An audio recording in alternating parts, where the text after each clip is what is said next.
पश्चिम बंगाल के कूचबिहार जिले के डोडिया हाटपुर इलाके में आज हुई भीषण आगजनी की घटना में 6 दुकानें जलकर स्वाहा हो गई। बताया जाता है कि इस बाजार के एक दुकान में आग लगी, जिसने कुछ देर में भी कई अन्य दुकानों को अपनी चपेट में ले लिया। घटना के बाद दमकल विभाग अधिकारियों ने कड़ी मशक्कत के बाद आग पर काबू पाया। ब्यूरो रिपोर्ट न्यूज इवेनाई। কিভাবে আগুনটি লেগেছে বলবেন? আগুনটিতে কিভাবে লেগেছে সেটা আমি বলতে পারতেছি না। সকালবেলা মানে ভোরবেলা একজন আমাকে ডাক দিয়ে বলতেছে তোমার দোকানে আগুন লাগছে, তাড়াতাড়ি যাও। পরে আসে দেখে যে সেই আগুন লেগে গেছে।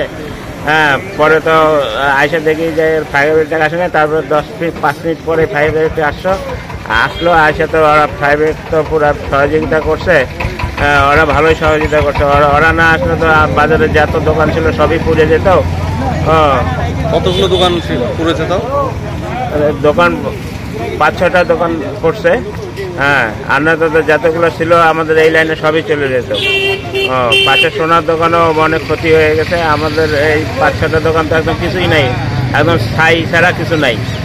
হ্যাঁ, আর আপনার নাম?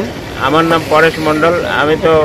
আমার তো মনে অনেক টাকা ক্ষতি হয়ে গেছে। কম করে 2-2.5 লাখ টাকার মালপত্র নষ্ট হয়েছে। মানুষের কাপড় চোপড়, নিজের মেশিনপত্র ও দোকানের যা কিছু আছে কিছুই পাওয়া যায়নি, সবই খাই।